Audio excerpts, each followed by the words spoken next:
बीजान, वो मैं सारा दिन घर में फारिग बैठी रहती हूँ, कोई काम नहीं होता करने को। मैं सोच रही थी कि इद्दत के दिन पूरे होने के बाद अगर मैं कोई जॉब कर लूँ। जॉब? अरे तुम हमारे घर की बेटी होते हुए जॉब करोगी? किस बात की कमी है बेटा? नहीं बीजान, इस घर में मुझे किसी चीज की कोई कमी नहीं है, लेकिन पहले भी तो मैं काम करती थी। पहले की बात और थी बेटा। पहले तुम अपने शौहर और अपने वालिद का बिजनेस संभालती थी, लेकिन हमारे घर की किसी बेटी ने जॉब नहीं की। हाँ, वैसे भी तुम इद्दत में हो, जब इद्दत खत्म होगी तो देखेंगे फिर। पर अगर तुम घर में रह के बोर होती हो तो ये तुम्हारा घर है बेटा, कोई घर के कामकाज में दिल लगा लो। मैं तो करना चाहती हूँ बीजान, लेकिन घर के काम करने से आपने मुझे मना किया है।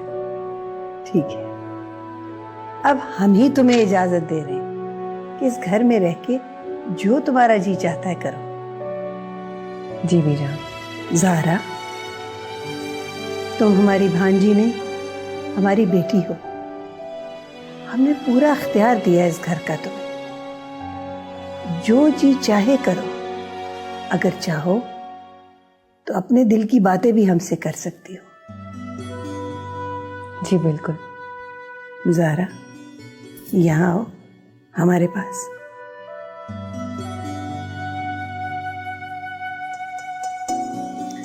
ज़ाहरा, कल रात तुमसे बात करते हुए हम कुछ तल्ख हो गए थे। बीजान प्लीज, आप ऐसा मत कहा करें। मैं आपकी बेटी हूं ना, और आप मेरी माँ। आपकी डांट भी मुझे प्यार लगता है। तुम जीती रहो, खुश रहो। अल्लाह करे हमारी जनरेशन अब जो है वो लड़कियां सब तुम्हारे जैसी हों। अगर वो तुम्हारे जैसी होंगी तो हर घर में खुशहाली रहेगी।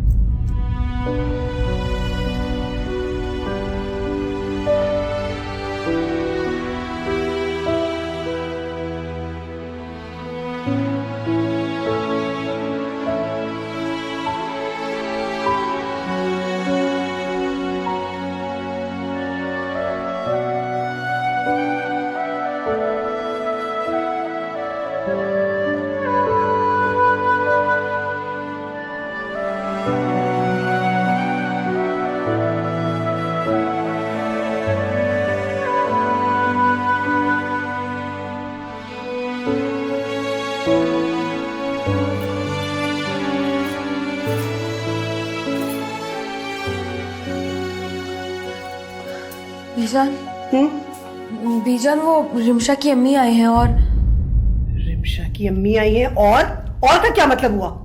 और बीजान, वो तो बहुत गुस्से में लग रही हैं और लगता है रिमशा के लिए बात करने आई हैं आपसे। हम करते हैं बात। चलो आओ हमारे साथ, आओ। अस्सलाम वालेकुम आंटी। वालेकुम अस्सलाम। आप रिमशा की अम्मी है ना? जी, लेकिन आप कौन? आपने मुझे पहचाना नहीं होगा आंटी, लेकिन रिमशा ने मुझे आपकी तस्वीर दिखाई थी। उस दिन फ़ोन पे मेरी आपसे बात हुई थी। मैं ज़ारा हूँ। हाँ, याद आ गया, बिल्कुल। कैसी हो बेटा तुम? मैं बिल्कुल ठीक हूँ। रिमशा ने आपकी बहुत बातें की मुझसे, और मेरा खुद भी बहुत दिल चाह रहा था कि मैं आपसे मिलूं। रिमशा ने भी तुम्हारी बहुत तारीफ़ें की, और वाकई तुम बिल्कुल वैसी ही मिलनसार हो। आंटी, मैं तो खुद उसे बहुत याद करती हूँ। मैं बहुत दुआएं करती हूँ कि जल्द से जल्द वो वापस आ जाए इस घर में। हाँ बेटा, मैं भी इसी सिलसिले में बात करने आई हूँ, और चाहती हूँ कि सब कुछ पहले जैसा बिल्कुल ठीक हो जाए। मैं अपनी बेटी की तरफ से माफी मांगने आई हूँ आज। माफ उन्हें किया जाता है जो अनजाने में गलती करे, लेकिन आपकी बेटी सोचते समझते हुए जानबूझ के गलती पे गलती की जा रही है।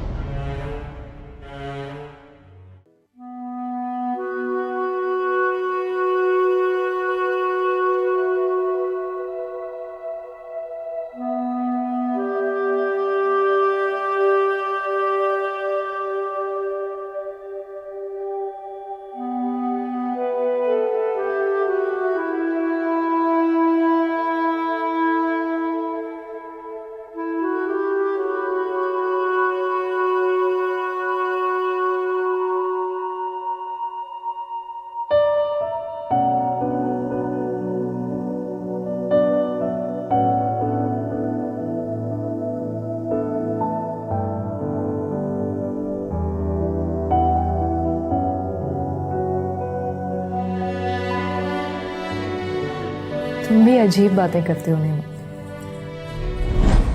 यार असल में तुम्हारे और मेरे घर में, घर वालों में बहुत फर्क है।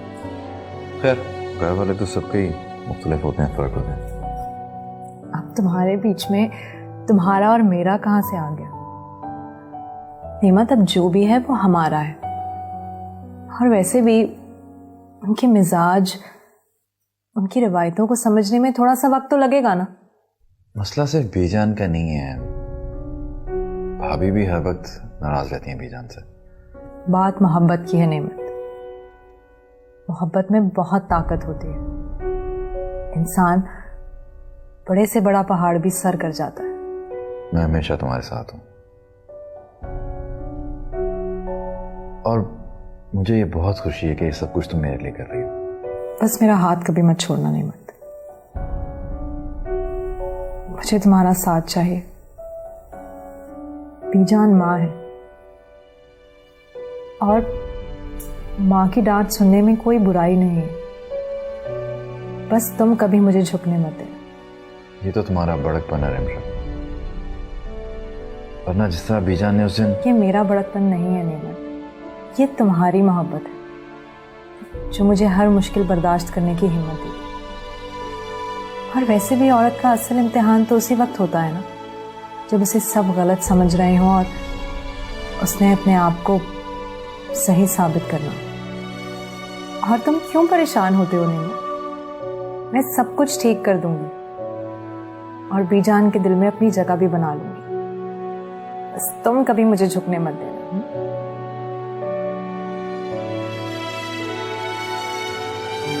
कभी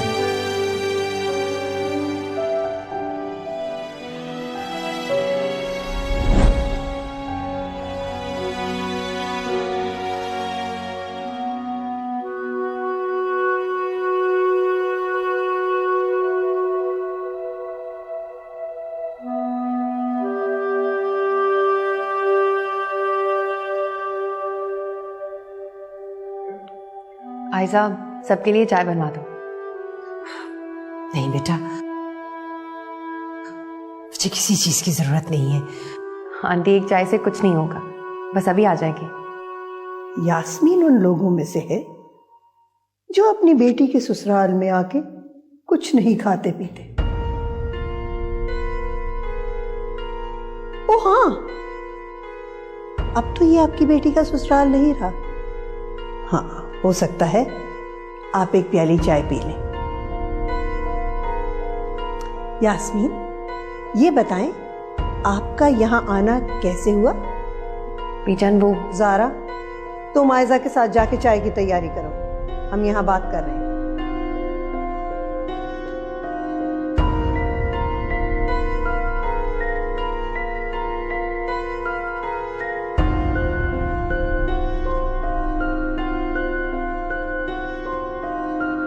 बीजान, मैं रिमशा और नेमत के बारे में बात करने आई हूँ। हम अच्छी तरह जानते हैं कि आप हमें क्या कहना चाहते हैं, लेकिन आपके कुछ कहने से पहले हम आपको ये सब बातें बताना चाहते हैं। हम आपको बताना चाहते हैं कि ये आपकी बेटी कैसी तरबियत लेके इस घर में आई। अजीब बच्ची, ना उसे कोई घर का काम करना आता है, ना उसने कभी खाना ठीक तरह पकाया, ना उसको अपने मियाँ का ख्याल करना पड़ता है।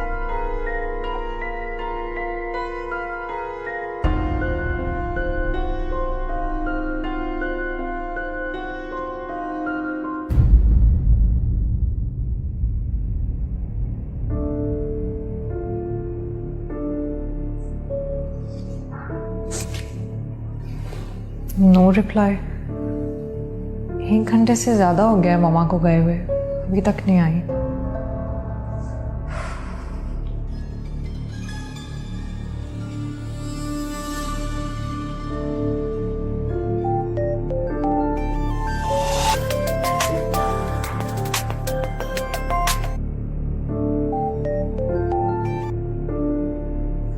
बोलो। अरे ना कोई सलाम ना कोई दुआ। सलाम तो उनको किया जाता है जिन पर हम सलामती भेजते हैं, लेकिन तुम उसके काबिल नहीं हो। तुम पर जितनी भी लानत भेजी जाए उतनी कम है। अरे अरे, इतना गुस्सा मत किया करो मेरी जान। तुम्हें तो पता है ना कि ब्लड प्रेशर हाई हो जाएगा। तो वैसे भी डॉक्टर हो तुम, तुम्हें पता होना चाहिए कितनी बुरी चीज है ये गुस्सा सेहत के लिए। लिसन आयजा, मुझे तुम्हारी फजूल बातें सुनने का कोई शौक नहीं है। वो बात करो जिस बात के लिए तुमने फोन किया है।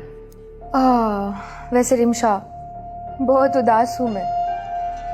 वो जो लानतें तुम मुझ पे भेज रही हो ना, वो लान तान करके बीच जान ने तुम्हारी वालदा को इस घर से बाहर निकाल दिया। What do you mean? कहाँ है ममा? तुम्हें नहीं पता?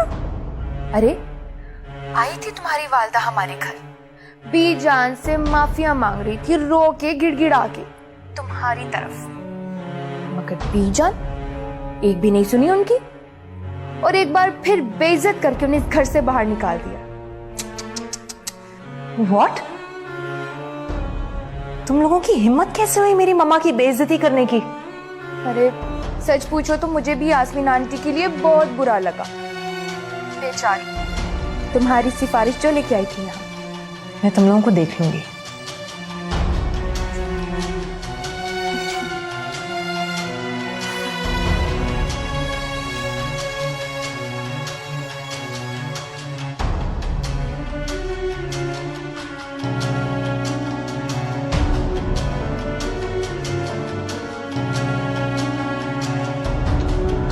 आंटी,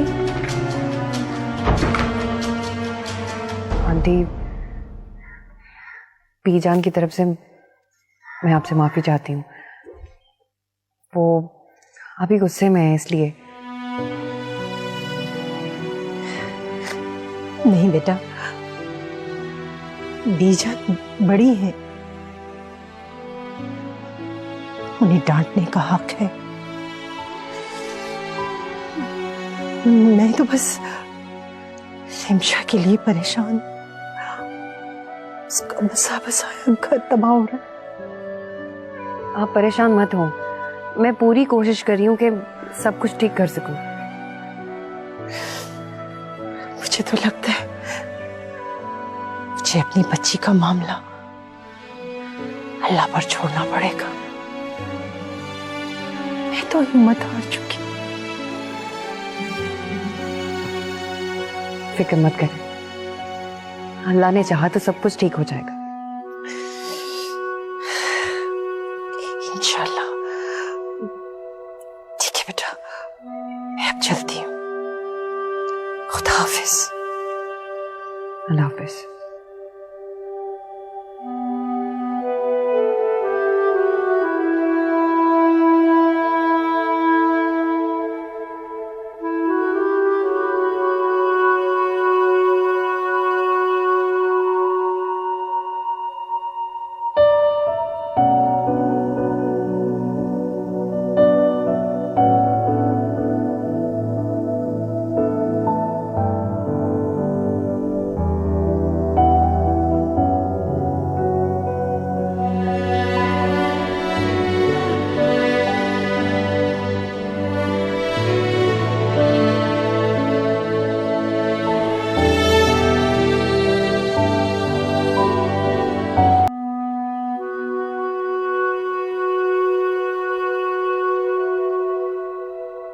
अब तो ये आपकी बेटी का ससुराल नहीं रहा। हाँ, हो सकता है आप एक प्याली चाय पी लें। हम अच्छी तरह जानते हैं कि आप हमें क्या कहना चाहते हैं, लेकिन आपके कुछ कहने से पहले हम आपको ये सब बातें बताना चाहते हैं। हम आपको बताना चाहते हैं कि ये आपकी बेटी कैसी तरबियत लेके इस घर में आई।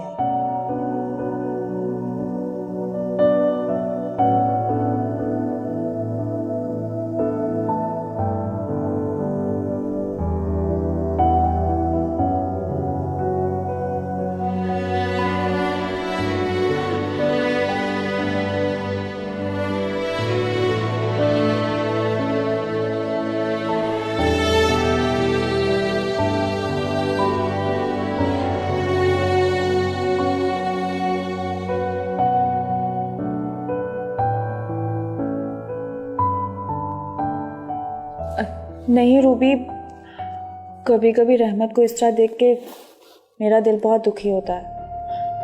कहाँ इतना ऐश और आराम में रहने वाला आदमी मुझ जैसे मिडिल क्लास लड़की की वजह से इस हालत में ज़िंदगी गुजार रहा है।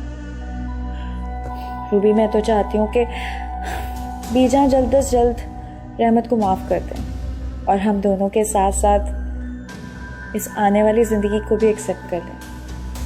नहीं रूबी, रहमत तो बहुत अच्छे हैं, बल्कि ये सब कुछ जो हो रहा है ना, मुझे लगता है कि इसमें मेरा ही कसूर है।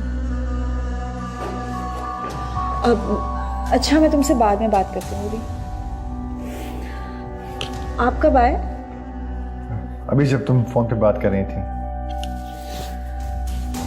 सॉरी, मुझे पता ही नहीं चला।